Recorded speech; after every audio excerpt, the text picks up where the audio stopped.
It's Weird Medicine, the first and still only uncensored medical show in the history of broadcast radio and the longest-running show on this channel. I'm Dr. Steve with my little pal, Dr. Scott, the traditional Chinese medicine provider who gives me street cred with the whack alternative medicine assholes. Hello, Dr. Scott. Good afternoon, Dr. Steve. This is a show for people who had never listened to a medical show on the radio. If you got a question, you're embarrassed to take to your regular medical provider, or if you can't find an answer anywhere else, give us a call at 347-766-4323.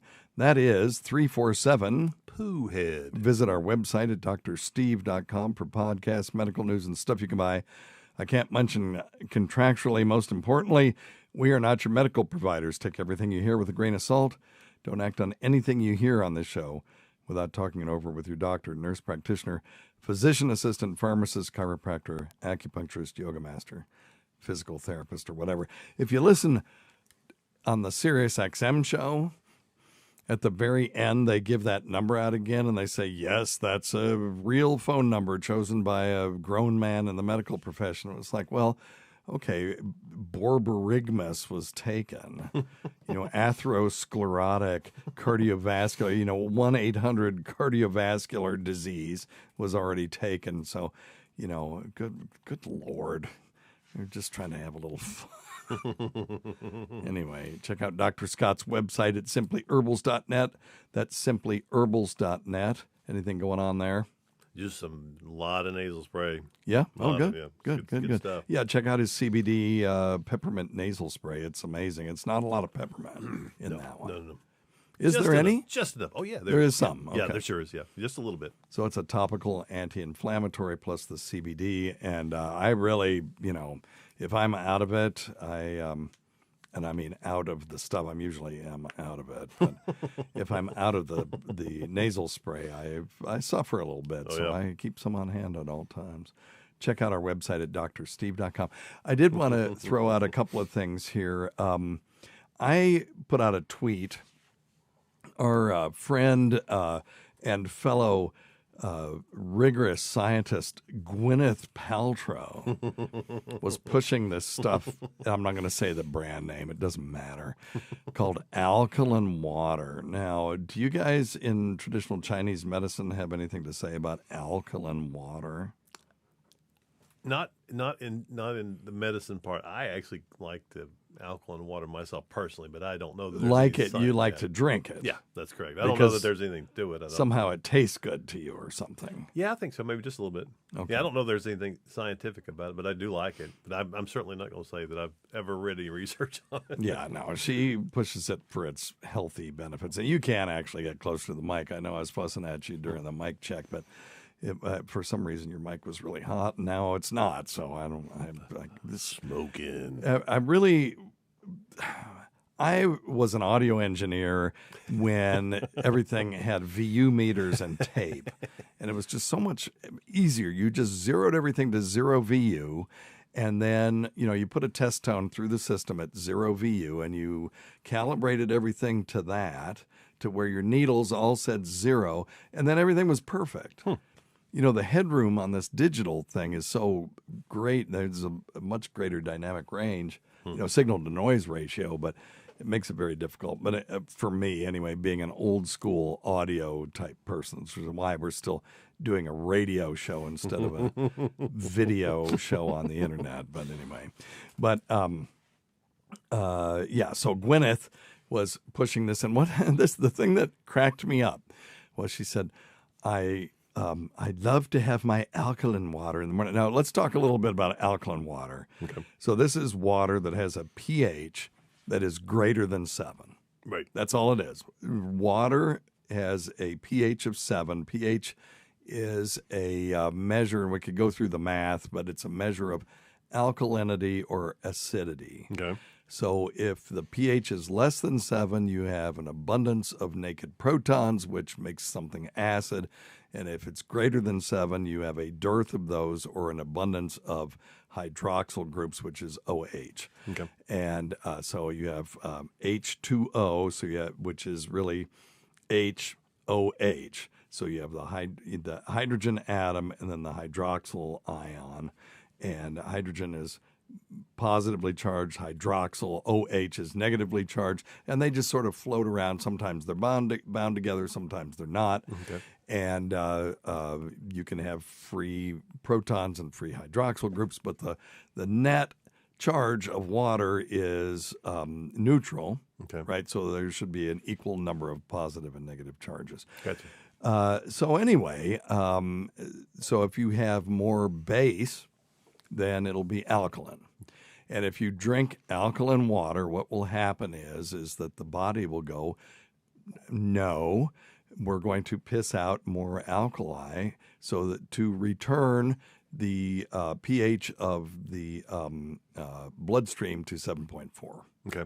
Got it. It is tightly Super regulated. One of the most tightly, I think, Correct. in the body. Yeah, that's what I thought. Yeah. Potassium is pretty tightly regulated, but even that isn't, varies more than the pH of The bloodstream. the bloodstream. Yeah. So your body will never tolerate an alkaline pH for long or an acidic pH for very long. It'll always try to return it back to 7.4. So if you drink acid, you're going to piss out acidic urine, or you will metabolize it somehow to make it less acidic to return your pH back to 7.4. And likewise, if you take in alkaline, so it really does absolutely nothing. But what I loved about what she was touting was, I take my alkaline water in the morning with with a spritz of lime.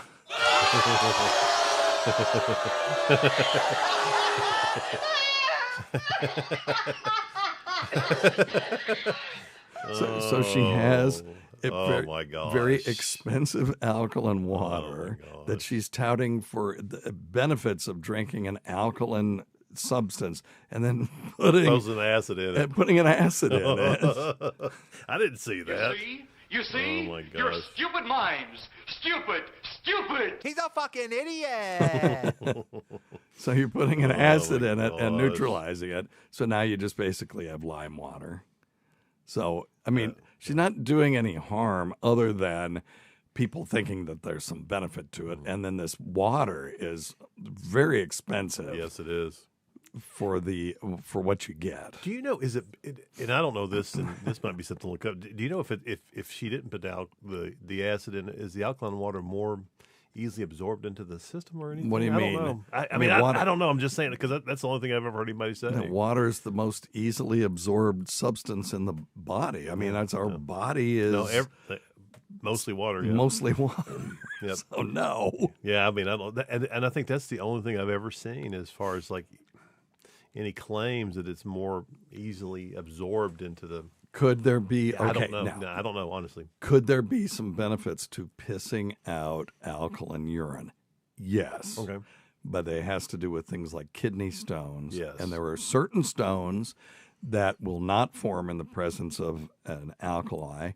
There are some that more readily form in the presence of an alkali. So you need to know what you're talking about, what kind of stones you have. So I could imagine someone that's right on the verge and they just need a little bit of alkali in their urine to prevent a certain kind of kidney stone. I'm not going to say it because I don't want people that have that to go out and buy this stuff. Talk to your urologist. But that's the only benefit that I can think of. Because they would actually have to test the actual stones. Well, yes. And so, I mean, ideally. Correct. Ideally, okay. Well, yes, ideally, that is the correct way to identify what kind of kidney stones you've got. Right. If you have someone with kidney stones, you have to collect them. Okay. You send them off to the lab, and then they're uric acid stones, or they're calcium phosphate stones, or they are oxalate stones. And there are things that you can do to prevent those stones if you know what they are. Right on. So uric acid stones, people with gout or other problems like tumor lysis syndrome, that's where you have a lot of tumors in the body that respond to, say, chemotherapy, and all of a sudden they all die, and the body's got to do something with all that dead human tissue.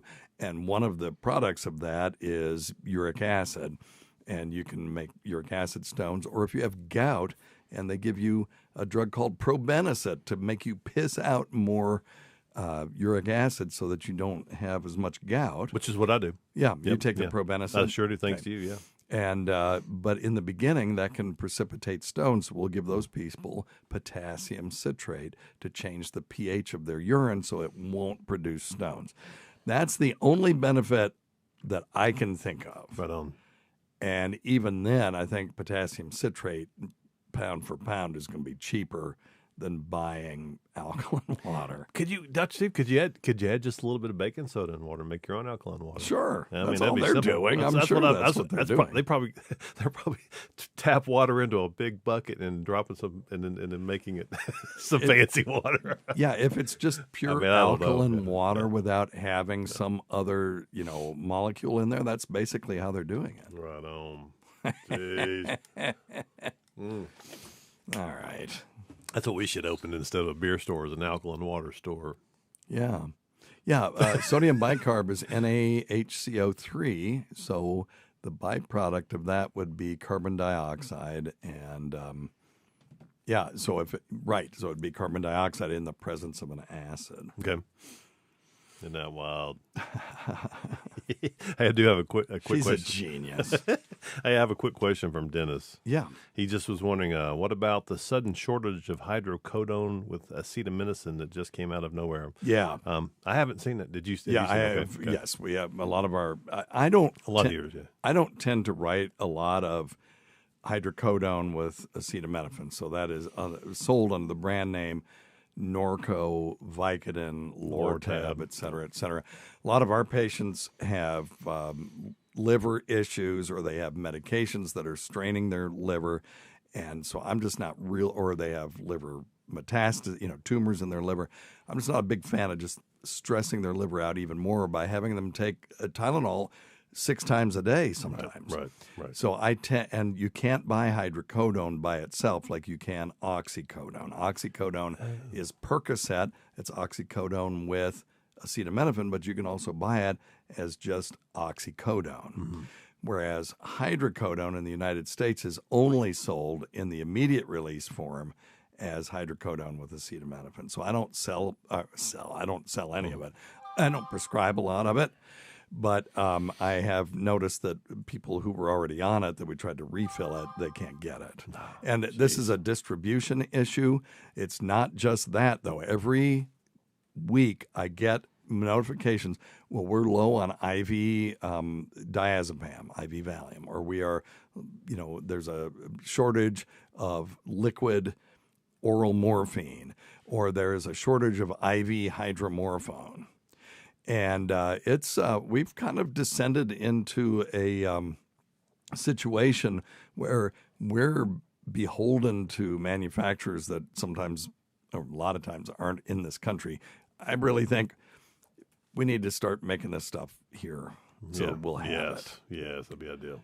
Did you know, and this is on another topic, but it's very similar, there are, to my understanding, no resistors. A resistor is an electronic part, and every circuit requires resistors to step down voltage or to reduce current going to a different part of the circuit or whatever. I'm building a drum machine in there, and 90% of the parts are resistors, and none of them are made in the United States. Zero resistors are made in the United States. So the country that is making them could just say, you know what? Fuck y'all. We're not sending you any more resistors. Yeah. Or we'll just charge you twice.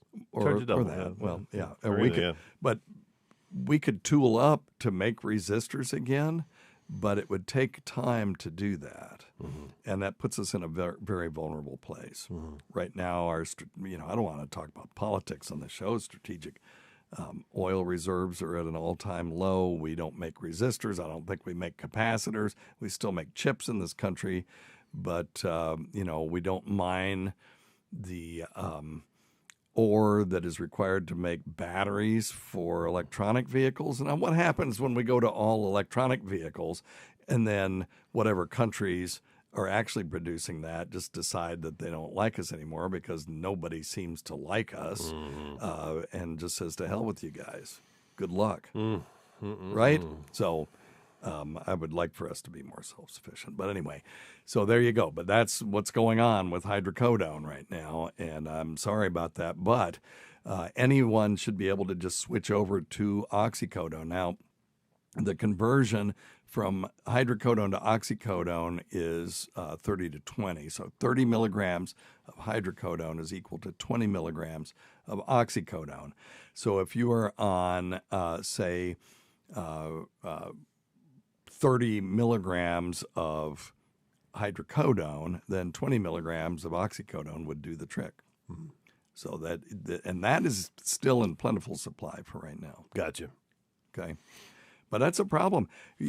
All of a sudden, I'll get a phone call. Well, we can't get X, and X is something that all of our patients are on, and I'm having to frantically write prescriptions for other things. Gotcha. It's just it's a nuisance. It's kind of a daily thing for you guys. And it's a nuisance for the patient, but it really takes up a lot of time. Yeah. Anyway. Well, shoot. Yep. All right. Sorry about that, but that's the answer. Is switch over to something else. Hydromorphone is another one. So oral dilaudid.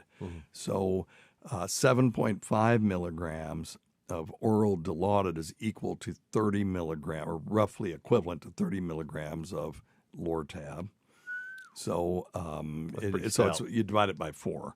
So if you were on 30 or 10 milligrams of hydrocodone, then that would be equivalent to about 2.5 milligrams of hydromorphone. Well, they don't make that. They make a 2 and they make a 4. Yeah. Wow. So, you could do 1.5 of a 2 or just take a 2. And really with incomplete cross tolerance, in other words, those equivalents I just gave you are for people who are tolerant to both drugs. If you're not tolerant to the hydromorphone, which you won't be, if you switch over from 10 milligrams of hydrocodone to 2 milligrams of hydromorphone, you really should be just fine. Right. Gotcha. Because you're not as tolerant to it. Gotcha. All right. Good question. All right. Yes, very good. I have let me do one story that I found. COVID coronary plaque infection confirms cardiovascular risk. So, by the way, I want everybody listening to this to go to YouTube and search Normal World with Dave Landau and find my episode and just turn it on and put it on a loop and just watch it. I want to get my views up greater than E-Rock's. That was a fun trip. I went to Dallas, Texas, and Dave Landau he's a comedian, hilarious. Really, there's a darkness to him, but there's also a sweetness to him, and he's really, really smart. And it makes for a really good comedian. And his special Prison 10 is still available for a little while longer. But they are very generous. It was really a fun show. Now, his co-host Garrett doesn't like to read the jokes that Dave writes for him, but also a very nice guy, well known for being on Nerdrotic. I learned a lot from him about doing some videos stuff, and he's also a very gracious host. So, but the two of them have a show called Normal World. It's on Blaze TV, but they put it right on YouTube. And E-Rock came the day after me, so I really would like for my show to have just a few more views than E-Rock's, but it's fine. It's fine. It all really depends on the topic. But I really had a blast. They let me kind of wax eloquent about the scientific process, which doesn't sound like a whole lot of fun for a comedy show. But then we got into bidets and other just sort of fun things like that. Interesting descriptions of what your scrotum is like when you get to be 68 and you're wearing boxer shorts and things like that. So it was funny. There's a lot of funny stuff in there. The first half, a little more serious, but the second half we get into the more funny things. And I loved it. It's a real TV studio, not like this. I mean, it's a huge warehouse with newsrooms and offices and multiple studios. They have Archie Bunker, the All in the Family studio right there, just built into the. They apparently Glenn Beck bought it and moved it there, and it cost like $500,000 or something. I don't know, but it's the actual studio. Wow. Or the actual set, and they had the front door that people would walk through, and I knew a guy, Phil Proctor, was from Firesign Theater, and he did some character acting for a while, and he was actually on All in the Family. I saw that, and I knew him back in the day. We hung out at the pier in Raleigh for an evening and really had a nice time, and I'd corresponded with him a bunch back in the 70s and stuff. Well, anyway, he just walked right through that door, and I was standing there where that door was. It was cool. Oh, funny. Oh, funny. Let's do this. This is like old school. It's old school. Yeah, hang on just a second. Oh, she hung up. Okay. All right. Yeah, that was Tacy. I was getting ready to... So she preemptively hung up. She knew she was going to hang up anyway. That's right. If she calls back, we'll put her on. But yeah, that was cool as hell. And so Dave's got his own set, a permanent set all set up, and I want you guys to check it out. Now, it's a new show, rough around the edges in some places, but you can see the kind of the fun in it, and it was one of the most fun things that I've ever done. Cool. And I came out of there. I even went to my shrink yesterday. She said, "Well, you've got quite the bounce in your step." And I said, "Do I?" And she said, "Yeah." I said, "Well, I was really, really happy with how that went down, and just seeing everybody." Yes. Allie Lerman from Compound Media is now working there and coordinating writing, and she's just delightful. She's one of my favorite people in the world. And Dave is one of my favorite people in the world. Just the nicest person and an actual friend, not just somebody that has me on their show because whatever they're trying to kill time. So I'm hoping to go back for the eclipse and do an eclipse special with them because it's coming right through Dallas in April. Oh wow! And then I'm going to pitch to them to be do sort of a regular segment once a month or something for them. So yep, loads of fun. Cool. Anyway, check it out, Normal World on YouTube, and I think it was episode 52, but I'm not sure. It just says Dr. Steve. So, all right. Okay, so COVID, coronary plaque infection confirms cardiovascular risk. And this is from Medscape Medical News, and we'll go to the actual article if we need to, because a lot of times they get this stuff wrong, but I did look at it. It was okay. New evidence shows for the first time the virus that causes COVID directly infects atherosclerotic plaques. These are clogs in your coronary arteries, producing persistent inflammatory response. Inflammation is bad. Yeah, inflammation is bad. So you know how chicken pox, you get chicken pox, and then it retreats into nerve ganglia outside of the spinal column and then sits there and festers until it comes back out under stress when you're older and causes shingles. Well, this is kind of the same thing. These damn viruses are just setting up shop and multiplying very slowly, but then the body is reacting to it and causing inflammation.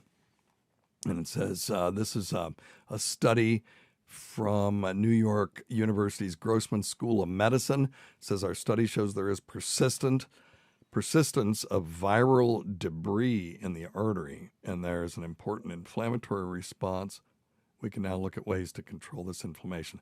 So just knowing it's there, that means that we can eventually do Work something with it. about Yeah. it. Yeah.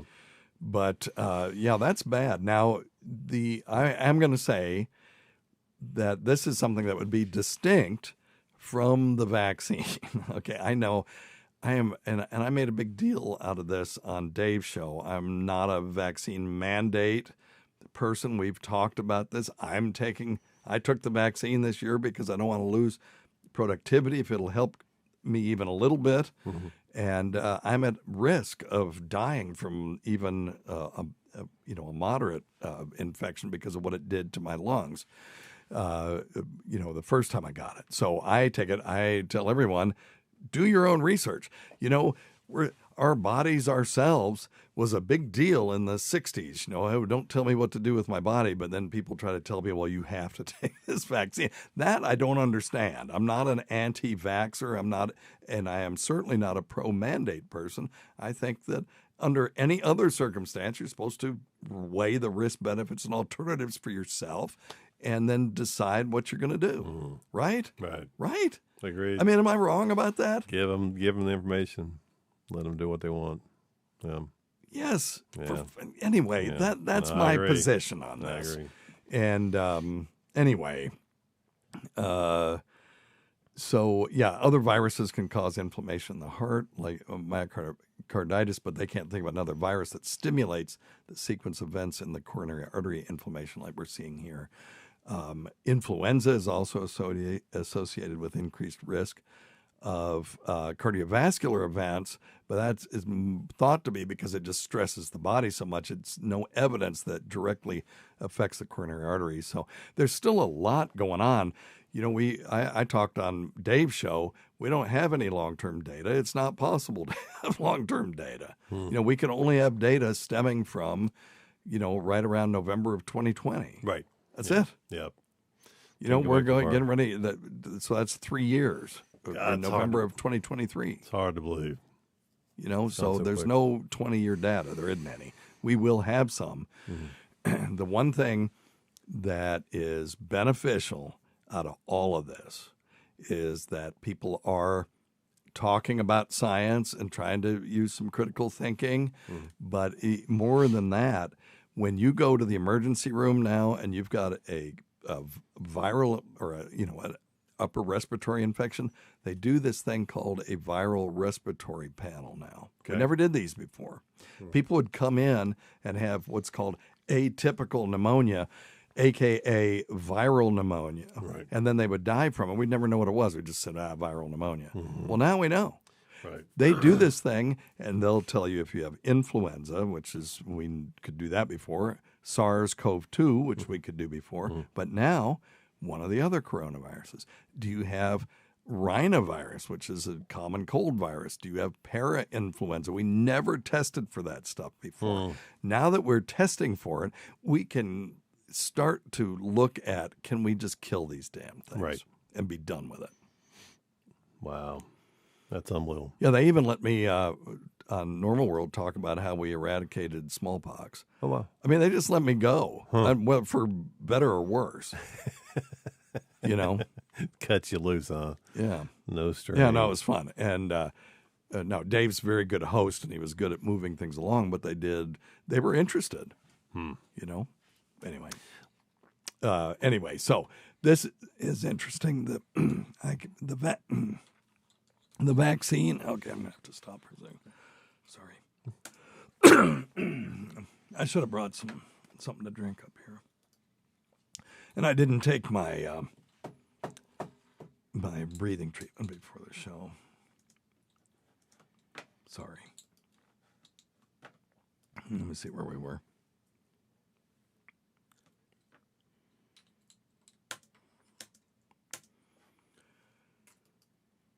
All right. Well, enough about me. I think this is very interesting. We will look at how this virus affects cardiac tissue going forward. I really think this is going to be a short-lived effect. Okay. I don't think there's anything special about this coronavirus other than, the fact that it probably was the result of gain-of-function research. I don't know. I don't know. I'll be the first to say I don't know. It's just a lot of coincidences involved in how it came out and where it came out and all that kind of stuff. And but I don't think there's anything special about it in the sense that once the kids who have been exposed to this as children grow up and we get a couple of generations away, it's just going to be another cold virus, just like the other 5 coronaviruses, which, by the way, are not completely benign. Nope. Kill 10 to 20,000 people a year in this country, or thought to. We're going to get a better number on that now. because of the fact that we are testing for it now. Yeah. No, I know. I agree. Hey, and Philip's got a good follow-up question to that. Yep. Does an anti-inflammatory diet help with this inflammation in the arteries? Probably. I was going to say absolutely. It's a good thing to practice anyway. Inflammation sucks. Anywhere. I take turmeric every day just because maybe it'll help. Yeah. Yeah, I take turmeric. I take boswellia. And I don't see a downside to that. People will say, well, does vitamin D work? And it's like, well, work for what? Yeah. If you want to prevent rickets, we know it works. Yeah. But for this other stuff, like cardiovascular disease and cancer and things, the data is pretty crummy. But it isn't going to do any harm to take. Right. Just don't megadose vitamin D. So I feel the same way with turmeric. I don't see a downside to it. No, or an anti-inflammatory diet. I can't imagine. No. Not going to say it's going to fix it, but definitely say it's a pretty it might good help. It might help, and it's not going to hurt. Right. So those things I don't have a problem with. Yep. If you feel better doing it, do it. Yeah, it's the stuff where if you're bypassing something that we know works to do something that is iffy, then we have problems with that. Right. Or if the thing has other adverse effects that you're not taking into account. All right? Totally agree. Yep. All right. All right, let's do this one. Oh, well, hang on a second. I need to do this first. Number one thing, don't take advice from some asshole on the radio. That's right. Thank you, my friend. Well, okay. Anybody that likes that sound. No, that's the old one. Stacey Yeah, Deloach. that's Why the old is one. that? That's the fingernails on the chartboard thing. Yep. Yeah, hang on. I don't know why this is happening again. Okay, let me quit the app and then boot it back up again. I stopped recording. Okay, there we go. There we go. Yeah, that's just... Okay.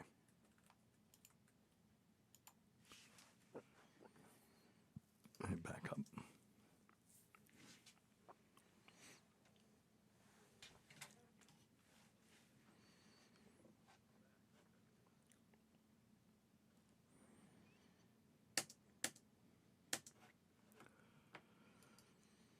Let's take some phone calls, Dr. Scott. Sounds good. Number one thing, don't take advice from some asshole on the radio. Very good advice. Sage advice is Yeah, Dr. Steve, I'm trying to get on the show. Okay. Okay. Well, I guess just forget this. Punching out. Okay, he's punching out. Perfect. Oh, he's auguring in and he's punching out. Yes, this is the 347-766-4323 right now is a voicemail line. And it's just easier, and we do a better show that way. This is the Dean Adele version where you call in and then he answers your question like pretending that it's live. But we will be doing live shows again. I'll be doing those live stream on YouTube, and people can ask questions live there. So be watching that. Go to youtube.com/@weirdmedicine and just sign up for notifications. And we'll go. If it goes well enough, I'll set up a schedule so people will know when it is. Okay. You have to be careful because if I do it Sunday night, I'm going up against Tukey Soup. And if we do it Saturday afternoon at 2, we're going up against Carl. WATP is recording in 10 minutes. Okay. And, there's Cardiff Electric. He's on there so much that I'm always feel like I'm going to interfere with one of his broadcasts. So you have to kind of stake out your time and just go for it. But and I need more free time to do that as well. But we're working on it. Working on it. Might be Friday nights. Friday nights might be the night to do it. All right. Here we go. Hey, Dr. Steve. Hello. If Parkinson medication works because it increases dopamine in your brain, and street drugs like meth get you high because they increase dopamine, okay. Hypothetically, have you ever heard of L-Dopa drugs being used recreationally? Give thyself a bell. When I first heard this question, and this was sent to me by Cameo, cameo.com/weirdmedicine, by the way. I'm trying to get up to a certain number so I can get to gold status. So I dropped my price down to $2. And when I was in Dallas doing Dave's show, I had quite a few, because at $2 it's like, well, that's just like free. Yeah. Yep. And but it was fun doing them. And this was Donna, and she sent me like 20 of them to do. So thank you, Donna. And this was one of the ones I said, please call this one in. So Parkinson's disease is a movement disorder. There's this thing called the striatum nigra in the brain that dies, and it causes tremor and stiffness in the face. They call it masked facies, where the patient's just unable to make lifelike expressions sometimes, and it causes trouble with gait. And then there is a dementia that can be associated called Lewy body dementia. And so it's a mess. And so one of the things that you can do, particularly in the beginning, is give people L-Dopa, and it crosses the blood-brain barrier, and it helps with the stiffness and stuff. It doesn't work forever, but it is a temporizing maneuver. And we've got to come up with a better treatment for this, something that will where we could create a new striatum nigra in the brain or something, But anyway, so I wondered about this as well, and it turns out there are case reports of people that were increasing their levodopa because they were getting high off of it. Oh, wow. And they felt so good that they refused to take the dose that the doctors prescribed for them. And because it was causing them harm, and they were getting euphoria, and they were taking it outside of the prescriptive control of their provider, it was classified as a substance abuse disorder. So, yeah, you can get high off of this stuff. Now, some of these other drugs do more than just affect dopamine, but yeah, I thought that was really interesting. I'd never heard of anybody abusing that particular drug. It makes sense. Don't try this at home either, people. There are adverse effects for lots of levodopa. Yep. All right. Hey, Dr. Steve, it's John. Hey, John. I had an exam with my provider. Yes. My cholesterol is super high, and the only difference from last year is my intake of soda pop. Does that have any correlation? Thanks. Bye. Well, okay. How interesting. I found an article on MedicineNet, and this is an example of kind of crap medical journalism, because the headline is, sugary sodas wreak havoc with cholesterol levels, harming the heart. Okay? So they're saying that if you drink sugary sodas, take out the middle clause, you are harming the heart. Correct? That's what they're saying. Right. Sugary sodas, blank, blank, blank, harming the heart. So this was a study of this person who did this study. That's all she does. It's Nicola McCowan, and it seems to be, she's all over the place when it comes to sugary drinks. So I wonder what happened in her past where she got a thing for doing research on why sugary drinks are bad for you. But it says here, sugar-sweetened drinks can play havoc with your cholesterol and triglyceride levels, which increases your risk for heart disease. Jesus, let me start that over again. That was really bad. Sugar-sweetened drinks can play havoc with your cholesterol and triglyceride levels, which increases your risk for heart disease and stroke, a new study finds. So, yes, elevated cholesterol levels are associated with increased risk of heart attack and stroke. It's not the same thing as saying sugary sodas wreak havoc, which, by the way, is not a medical term, with cholesterol levels, harming the heart. Drinking more than 12 ounces, which is one standard can of sugary sodas or fruit drinks a day, may not bode well for your cardiovascular health. Yeah, may not.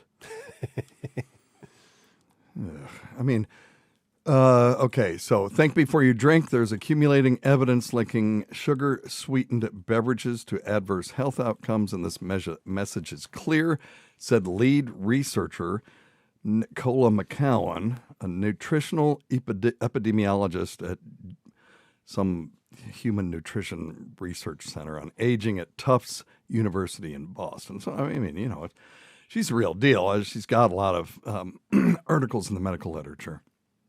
Now, McCowan and her team found that drinking more than 12 ounces of sugary drinks a day was linked to a 53% higher odds of high triglycerides, boo, and a 98% higher odds of low HDL cholesterol. That's good cholesterol compared with drinking less. So HDL is the good cholesterol, and LDL we think of as quote unquote bad cholesterol. There's more nuance than that.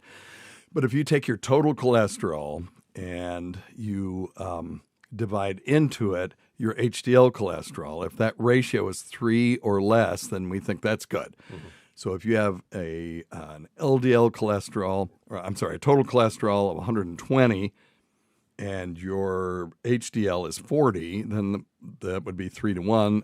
That would be, you would be in the lower risk category. This doesn't say anything about LDL or anything else. It's just that people who drink 12 ounces of sugary drinks a day was linked to higher odds of low HDL cholesterol. I didn't define that in this article, so we're going to go to the actual article. Now it says neither low-calorie sweetened drinks nor 100% fruit juice was associated with negative changes in cholesterol. So, you know, it's really just got to be the sugar. Mm-hmm. It's possible that the carbonation is affecting things. We know that carbonation seems to affect bone density. Mm. But let me see. There's just not sugar-sweetened beverages taste good. Many are caffeinated. They're convenient, all appealing qualities for many Americans. We can't keep overlooking the fact that they are unhealthy for us, she says. So she has a real bias. Mm-hmm. She's saying these things are unhealthy. So we have to really look at her studies and make sure that there isn't any inherent bias in that. Yeah. And she's like, she's an activist. For starters, children shouldn't be given these drinks. Giving little ones sugary drinks is a surefire way to get them, quote, hooked, unquote, on the highly sweet taste. For older adults, switching to flavored seltzers or adding a splash of 100% juice or herbal tea to plain seltzer can quench the craving for bubbles and flavor. Really? Do we have a study that shows that? Mm-hmm. You know, This is just their idea. Instead, opt for water, tea, coffee, or unsweetened. Now, listen, I'm not saying sodas are good for you. I don't drink soda myself. No. But so let's look at this study. Here it is. So Nicola McCowan was the last author. So she is that's good. That means that she was in charge of this. Okay. And then Danielle Haslam, Gina Peloso. These people are research assistants or residents or something. But the final author is usually the one that is running the thing. So she's the real deal. And so what they looked at was fasting plasma lipoprotein concentrations in a cohort of 3,146 people from 1991 to 2014 and 3,584 people from 2002 to 2001. So what they did was they went through the Framingham Offspring study, and there's just a bunch of data in there, and they went data mining for this. Okay. So beverage intakes were estimated from food frequency questionnaires and grouped into 5 intake categories. And then so they said, we found that regular, which is greater than 1 serving per day, versus low, which is less than 1 serving per month, sweetened sugary beverage consumption was associated with greater mean density in high-density lipoprotein cholesterol. Now, you'll notice they don't say a GD thing about how this is associated with cardiovascular events other than saying that, well, we know low HDL is associated with increased cardiovascular events. Then they said cumulative average intakes of low-calorie sweetened beverages were not associated with changes in non-high-density lipoprotein cholesterol, LDL, or incident dyslipidemias. In other words, other cholesterol, deranged cholesterol stuff. So their conclusion in the actual study is sweetened sugary beverage intake was associated with adverse changes in high-density lipoprotein cholesterol and triglyceride concentrations. So there you go. That's all they found. Okay. Now, would I use that in my practice to say, hey, go easy on the? Yeah. I mean, I don't see a whole lot of benefit in drinking, regular Coke on a regular basis. Right. You know, my mother-in-law will order a salad and then order a large Coke. Yeah. And these people are actually saying, well, yeah, actually the aspartame flavored ones are better. Mm-hmm. They don't have this effect. So they're pushing, Diet Coke. And then you have other studies where people are saying, oh, aspartame bad. So it just depends. But so I don't see the benefit in I don't drink sweet tea. I'll guarantee you that if they tested sweet tea, Southern sweet tea, it would say the same shit. Yeah, I would it's think the so. sugar. You would think, yeah. Definitely do. And taking a big slug of just sugar water like that will increase your, a spike in insulin, which causes all kinds of problems. And then you will drive your blood sugar low. And as you drive your blood sugar low, then the body's going to turn down its sensitivity to that signal. So if you keep spiking throughout the day with, however many grams of sugar are in this, making your insulin jump up and up and up and down and up and down, then eventually you end up with diabetes, type 2 diabetes. Right. And that's a known risk to drinking, a lot of substances or eating a lot of substances that have unprocessed or just free sugar in them. So I'm, this clickbait, sugary sodas wreak havoc with cholesterol levels, harming the heart. There's a germ of truth in that, but that's a crappy headline. Yeah. It doesn't wreak havoc. It increases the risk of having a low, high-density lipoprotein, which is the good cholesterol. And that is associated with increased risk of heart attack and stroke, but harming the heart is just really a clickbait bullshit title. All right? So I'm not a fan of medical journalism, as you're aware, and that's just a good example of it. Now let me show you something else, though. This is from the International Stroke Conference. This is from the American Heart Association Journal. So while I'm looking this stuff up, this is what I find. Okay.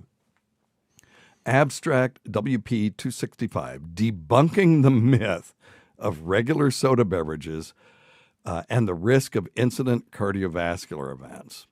So they said the goal of this study was to determine the effect of soda beverage intake on the occurrence of cardiovascular disease in a large prospective cohort.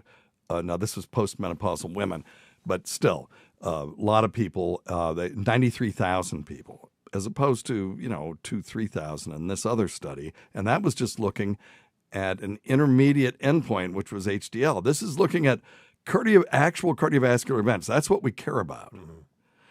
If I could give you a pill that would quadruple your bad cholesterol, but would reduce the risk of heart attack and stroke by 50%, we would do it. Of course, yeah. You don't care about the intermediate endpoint. You care about the actual endpoint, which is cardiovascular events. Right.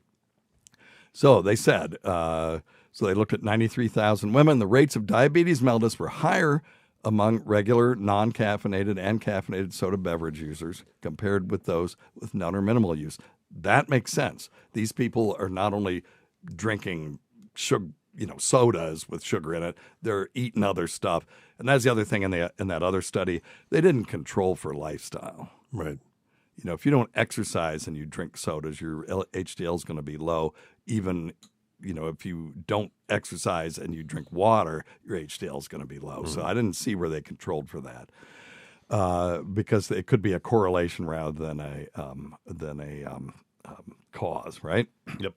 But it says compared with women who are non-users of sugary drinks, the myocardial infarction and stroke was the same. Compared with women who were non-users, regular caffeinated soda beverage users had a lower risk of any stroke. Okay. Isn't that interesting? Hemorrhagic stroke and myocardial infarction. So their conclusion was there appeared to be no increased risk of incident cardiovascular events in women using non-caffeinated or caffeinated soda beverages despite higher rates of underlying diabetes mellitus. Now put that in your hat and shit it out. In your soda pop and top it off. All right? I love it. So anyway, all right.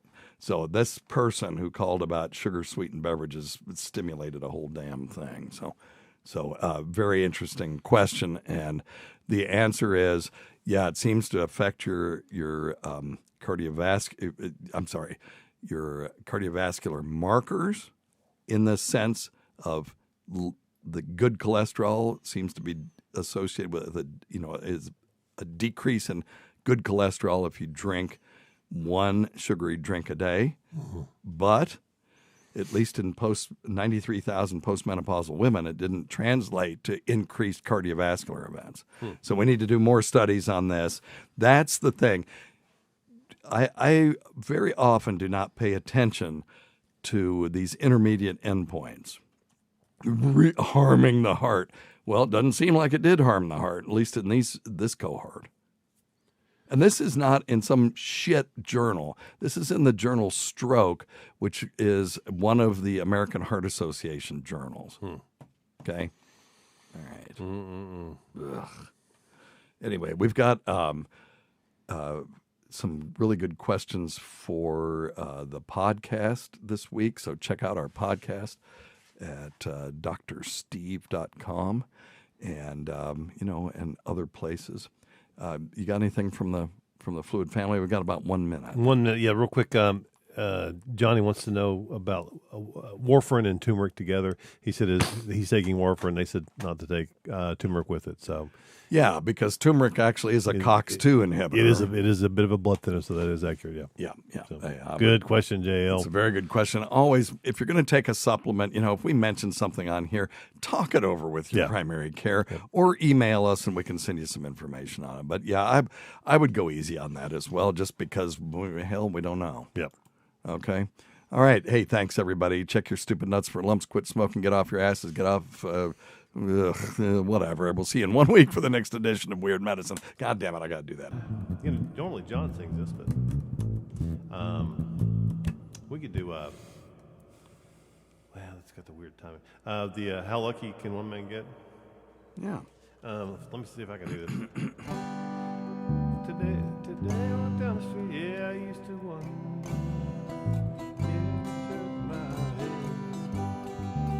Made myself a bed. There are all these things that I don't remember.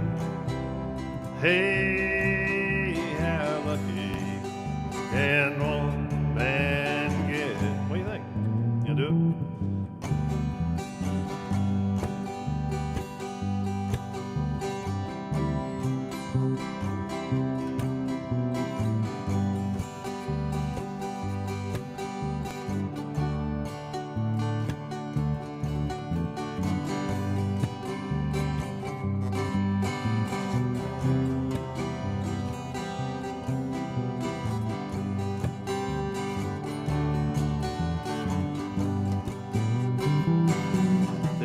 I walk the streets that I used to wander.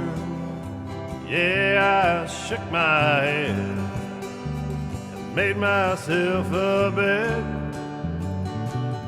There were all these things that I don't remember.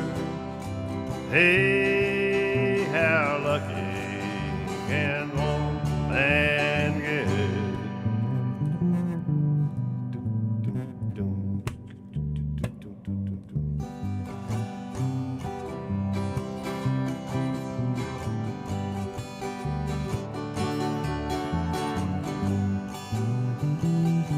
I bronzed my shoes, hung them from a rearview mirror. Bronze admiration in the blind spot of regret. There were all these things that I don't remember. Hey, how lucky can one man get?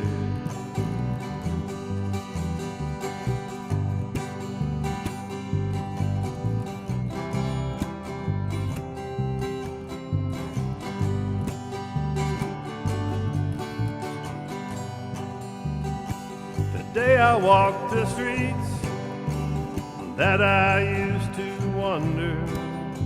Yeah, scratch my head and lit my cigarette. There are all these things that I don't remember. Hey, how lucky can one man get?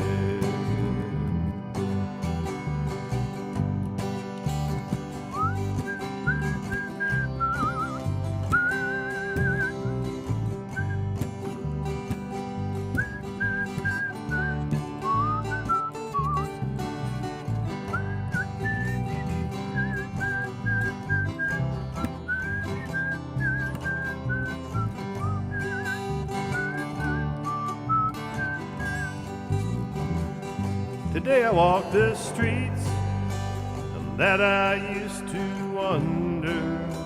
Yeah, I shook my head and made myself a bed. There are all these things that I don't remember.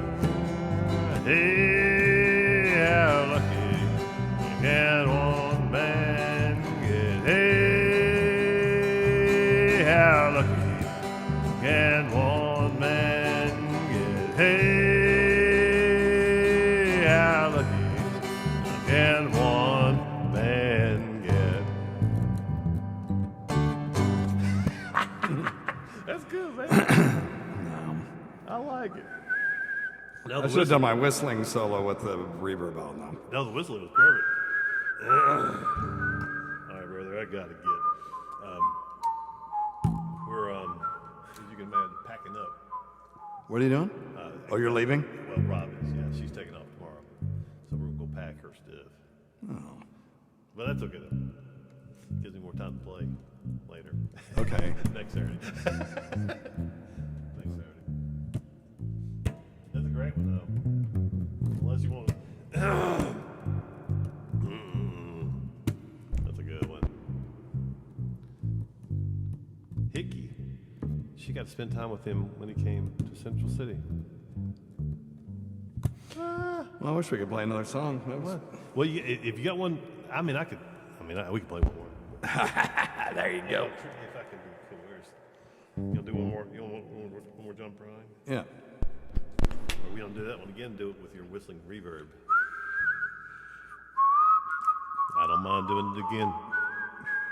Don't mind that one bit.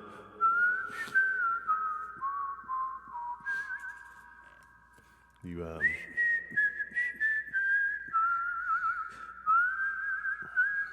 won't you do the intro and then play the break after that second verse? You gonna do it?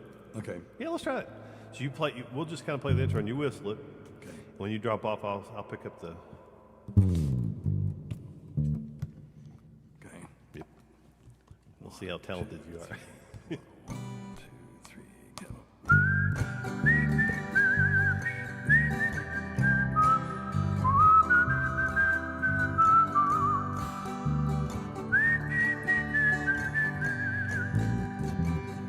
The day I walked the streets that I used to wonder. Yeah, I shook my head and made myself a bed. There are all these things that I don't remember. Hey, how lucky can one man get?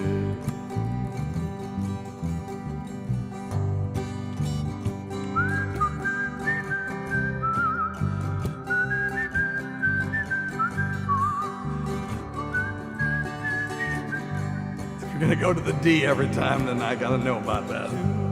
If we're going to do an Hung abbreviated up thing. in the rearview mirror, yep. Okay. Bronzed admiration in a blind spot of regret. There are all these things that I don't remember. Hey, how lucky can one man get?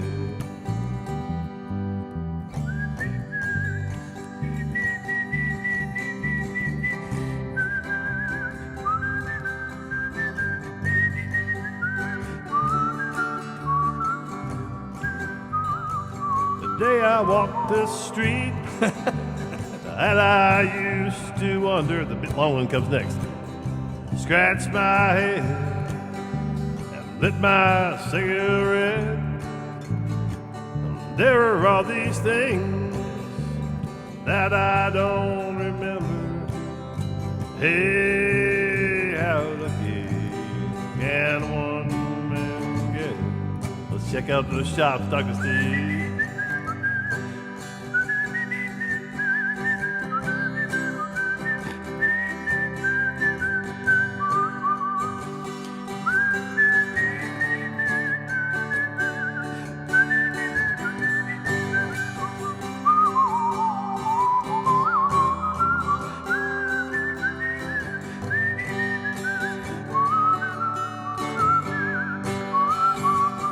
The day I walked the street that I used to wonder.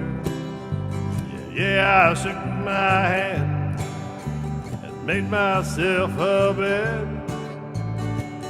There are all these things that I don't remember. Hey, how lucky can one man get? Hey, how lucky can one man get? Hey, how lucky can one man get? There you go. That was good, man. No, it wasn't. It was terrible. I yeah. can't play the thing and. Kill that before I'm. Okay, yeah. And